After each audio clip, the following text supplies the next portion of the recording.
মাধ্যমিক এবং উচ্চ মাধ্যমিক পরীক্ষায় প্রথম বিভাগে উত্তীর্ণ কুমারঘাটের কৃতি পড়ুয়াদের সংবর্ধনা জানালো ভারতের ছাত্র ফেডারেশন। ত্রিপুরা মধ্যশিক্ষা পর্ষদ ও কেন্দ্রীয় মধ্যশিক্ষা পর্ষদ পরিচালিত কুমারঘাট মহকুমার মাধ্যমিক ও উচ্চ মাধ্যমিকে চলতি বছরে উত্তীর্ণ কৃতি ছাত্রছাত্রীকে সংবর্ধনা প্রদান করল ভারতীয় ছাত্র ফেডারেশনের কুমারঘাট বিভাগীয় কমিটি। সোমবার কুমারঘাটের মানসী মিলনায়তনে বাম ছাত্র সংগঠন এসএফআই এর উদ্যোগে আয়োজিত এই সংবর্ধনা অনুষ্ঠিত হয়।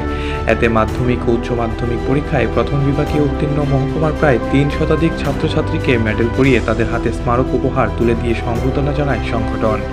উপস্থিত ছিলেন এসএফআই এর রাজ্য কমিটির সম্পাদক সন্দীপন দেব, সভাপতি সুলেমান আলী, কুমারঘাট বিভাগীয় সভাপতি সাগর ভট্টাচার্য সহ অন্যান্যরা। সংগঠনের রাজ্য সম্পাদক সন্দীপন দেব বলেন, এই মেধাবী পড়ুয়ারাই আগামী দিনে সমাজের সামগ্রিক উন্নয়নে বলিষ্ঠ ভূমিকা নেবে।